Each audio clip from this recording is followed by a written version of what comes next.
पटना में पढ़ने वाले श्रीकांत के साथ घटित थी ये घटना 2018 में।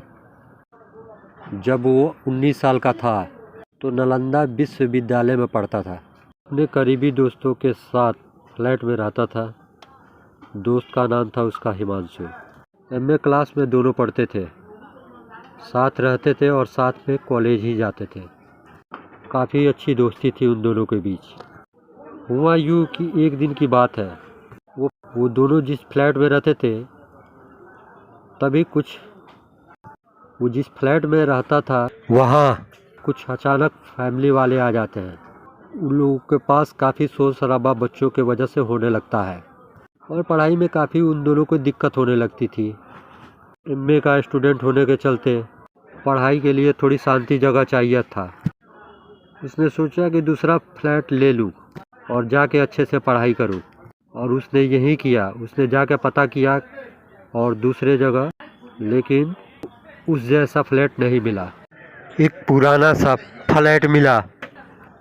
तत्काल में वो लोग को जाना था क्योंकि पढ़ाई में दिक्कत हो रही थी। थोड़ा पुराना ही था, सोचा यहीं रह लूँगा। उस फ्लैट में अभी कोई किराएदार नहीं रहता था। फ्लैट में बात करके रहने के लिए चला गया। उसके दोस्त भी उसके साथ वहीं रहने लगा। जैसे ही 2 दिन बीता था वहाँ कुछ गतिविधियाँ होने लगा। कभी नल अपने आप ही खुलकर पानी गिरने लगता तो कभी झरने खुलकर पानी गिरता।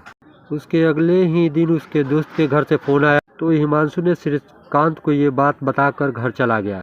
घर पे कुछ अर्जेंट है, तुम आ जाओ, और बोला 3 दिन में आ जाऊंगा। शुक्रवार का दिन वो अपने घर चला गया। जैसे तैसे करके दोस्तों के न रहने पे उसका मन नहीं लग रहा था। संडे का दिन हुआ।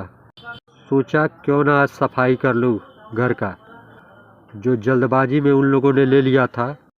काफ़ी पुराना फ्लैट था। जैसे ही सफाई कर रहा था उस समय उसको एक पायल दिखाई दिया। जहाँ सोता था वहीं के पास से वो उठाकर एक ड्रॉर में रख दिया, और जब हल्का शाम हुई तो जल्द से खाना पीना खा के जल्द ही सो गया क्योंकि काफ़ी ज़्यादा थक गया था। तभी उसे रात में कुछ रोने की आवाज़ सुनाई देने लगा और धीरे धीरे आवाज़ तेज़ होने लगी। तभी दरवाजे पे कुछ खटखटाने की आवाज़ आने लगी। तभी उसकी नींद खुल गई। तभी अचानक उसका आँख खुला तो देखा जैसे सपना। उसे महसूस हुआ कि शायद सपना होगा, और फिर वो नींद में फिर दरवाज़ा खटखटाना शुरू हुआ। उसके बाद से कुछ ही देर बाद खटखटाना बंद हो गया। ऐसे ही चलता रहा और फिर अगले दिन रात को 12 बज रहे थे कि तभी अचानक गेट पे कोई खटखटाने की आवाज़ शुरू हो गई थी। रात को गेट पे खटखटाने की आवाज़ शुरू हो गई। फिर उसकी अचानक से नींद खुल गई और उस टाइम उसने उठने के लिए काफ़ी हिम्मत लिया और जाके दरवाजे के साइड से देखा तो वहाँ कोई नहीं था। फिर उसने आवाज़ दी, कौन है, कौन है? ये कहते हुए आवाज़ नहीं सुनाई देने पे फिर वो जाके रूम में सो गया। ऐसे ही समय बीतता गया। फिर अगली रात को फिर 12 बजे ऐसा घटना होता रहता था उसके साथ।